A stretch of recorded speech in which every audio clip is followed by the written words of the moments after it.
ओम श्री गुरुवे नमः। ओम शांति शांति शांति। प्रणाम भगवान। भगवान योग वासिष्ठ महारामायण से उपसम प्रकरण सर्ग नंबर 70 से 71 और शीर्षक है असंग सुख में परम शांति को प्राप्त पुरुष के व्यवहार काल में भी दुखी न होने का प्रतिपादन, ज्ञानी की तुरीय अवस्था तथा देह और आत्मा के अंतर का वर्णन।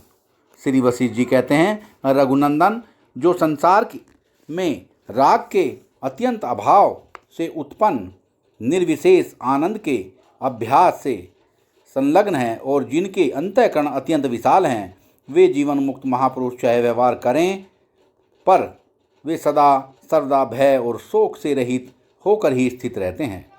जिसका अंतःकरण दृश्य चिंतन से रहित केवल नित्य चेतन परमात्मा का ही अवलंबन करने वाला तथा संपूर्ण चिंता जबरों से मुक्त है, उस महात्मा पुरुष के सत्संग से मनुष्य वैसे ही विशुद्ध हो जाते हैं जैसे निर्मली से जल शुद्ध हो जाता है। परमात्मा के स्वरूप में निमग्न रहने वाला वह तत्वेत्ता पुरुष क्रियाशील होते हुए भी अपने स्वरूप में नित्य स्थिर रहता है। जैसे चिकने स्फटिक मणि पर वास्तव में किसी भी रंग से रंग नहीं चढ़ता, वैसे ही परमात्म स्वरूप को प्राप्त तत्ववेत्ता का अंतःकरण सुख दुख की प्राप्ति होने पर विकारवान नहीं होता। जिसने सगुण निर्गुण रूप परमात्मा को भलीभांति जान लिया है और जो परमात्म स्वरूप परम अभुद्य को प्राप्त हो गया है, उस महात्मा पुरुष के चित्त को संसार का दृश्य उसी प्रकार लिपायमान नहीं कर सकता जैसे जल रेखा कमल को लिपायमान नहीं कर सकती।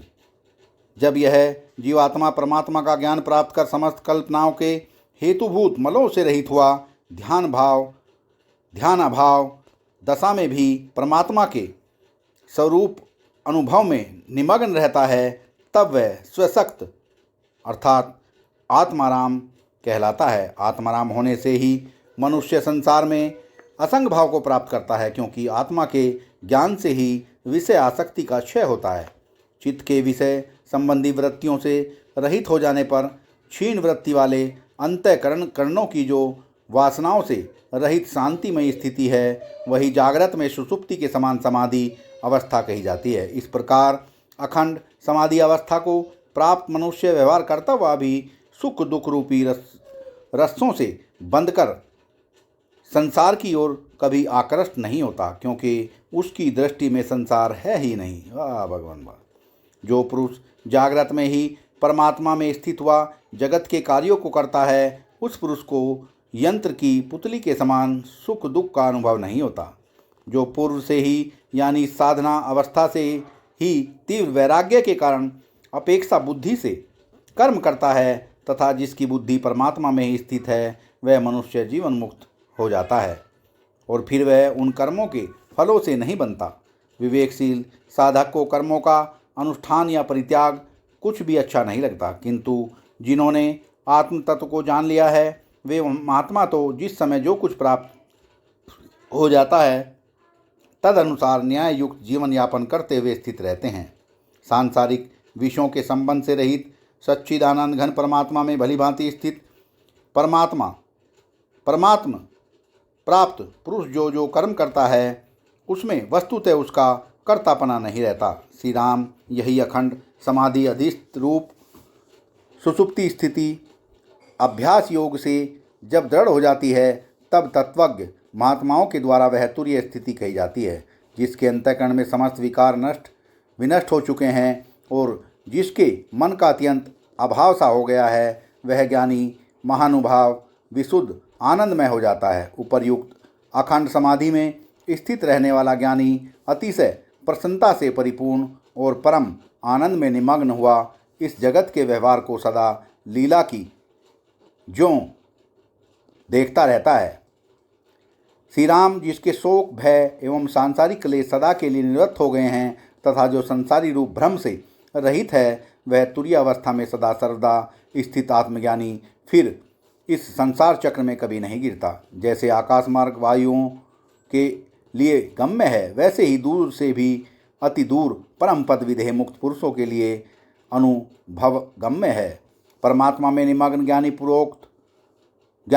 पूर्वोक्त सुषुप्ति के समान अखंड ब्रह्माकार समाधि अवस्था से जग स्थिति का वास्तविक अनुभव करके उसके पश्चात तुरीय अवस्था अर्थात जीवन मुक्त अवस्था को प्राप्त होता है। रघुकुल तिलक जिस प्रकार तुर्यातीत पद का ज्ञान रखने वाले आत्म तत्वज्ञानी महात्मा तुर्यातीत पद में स्थिर रहते हैं, उसी प्रकार तुम भी सुख दुख आदि द्वंद्वों से रहित हो उस परम पद में स्थित रहो। चाहे देह नष्ट हो जाए चाहे वह नष्ट न हो, यानी स्थिर रहे, उससे तुमको क्या प्रयोजन, तुम तो केवल आत्मज्ञान में ही स्थित रहो। यह देह जैसा है वैसा भले ही बना रहे। श्री राम जैसे अंधकार और मेघ मंडल से मुक्त शरद पूर्णिमा की रात्रि का आकाश मंडल सुशोभित होता है, वैसे ही तुम अभीष्ट और अनभिष्ट विषयों से मुक्त हुए शीतल साक्षात्कार रूपी आलोक की शोभा से सुशोभित हो रहे हो। रघुनंदन, इस संसार में देश काल और वस्तु के परिच्छेद से शून्य एवं विशुद्ध चेतनात्मा ही है, उसके सिवा अन्य कुछ नहीं है। सर्वत्र व्यापक चेतनात्मा, यह नाम केवल व्यवहार के लिए ही कल्पित है। वास्तव में नाम रूप आदि भेद तो इस चेतन से अत्यंत दूर ही है, अर्थात यह चेतन आत्मा नाम रूप आदि उपाधियों से रहित है। जैसे समुद्र जल स्वरूप ही है, उससे भिन्न तरंग आदि कुछ भी नहीं है, वैसे ही यह सब जगत आत्म स्वरूप ही है, उससे भिन्न पृथ्वी जल आदि कुछ भी नहीं है। जैसे छाया और धूप का तथा प्रकाश और अंधकार का परस्पर संबंध नहीं हो सकता, वैसे ही शरीर और आत्मा का भी परस्पर संबंध नहीं हो सकता। श्री राम जैसे सदा परस्पर विरुद्ध रहने वाले शीत और उष्ण का एक दूसरे से संबंध नहीं हो सकता, वैसे ही देह और आत्मा का भी एक दूसरे से कभी संबंध नहीं हो सकता। जैसे मरुभूमि में सूर्य की किरणों से प्रतीत हुआ जल किरणों के यथार्थ ज्ञान से विनष्ट हो जाता है, वैसे ही अज्ञान जनित यह देह और आत्मा का परस्पर संबंध भ्रम भी आत्म तत्व के साक्षात्कार से विनष्ट हो जाता है। वह चेतन आत्मा शुद्ध अविनाशी स्वप्रकाश एवं संपूर्ण विकारों से रहित है और देह विनाशशील अनित्य और मल रूप विकार से युक्त है।